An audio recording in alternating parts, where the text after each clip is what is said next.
So my name is Conrad and I'm the Director of Expedition Planning and Strategic Development for Silversea Expeditions, and I look after the expedition program part of what we do at Silversea Cruises, and I look after a fleet of 4 expedition ships planning unique voyages that cover 7 continents and over 400 destinations around the world.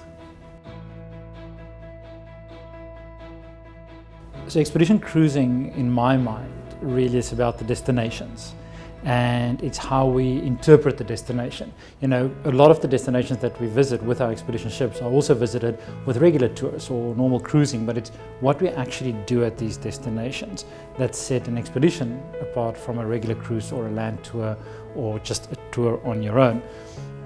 I really believe that expedition cruising gives the modern day traveler an opportunity to visit some of the most remote destinations on our planet, Antarctica, Svalbard, but it doesn't have to be that remote. You know, it could be St. Kilda and the Outer Hebrides. It is about learning about the destinations from an onboard expedition team, lecture staff that specialize in their topics.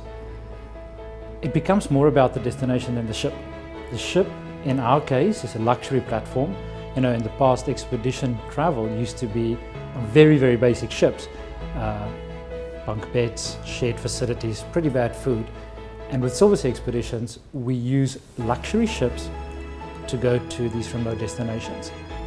Most of the time, when you lead an expedition, you see something that you've not seen before. The destinations that we visit, such as Antarctica, will be experienced differently every single time you go. It is impossible to go to these destinations and take it all in the first time. So even though expedition travel is group travel, and you have between 100 and 200 guests traveling with you on these expedition ships, the ships are maneuverable and the itineraries are very, very flexible. So if we do come across, for instance, a part of Wales, it's very easy for us to stop the ship and do whale watching. So expedition travel is very, very flexible.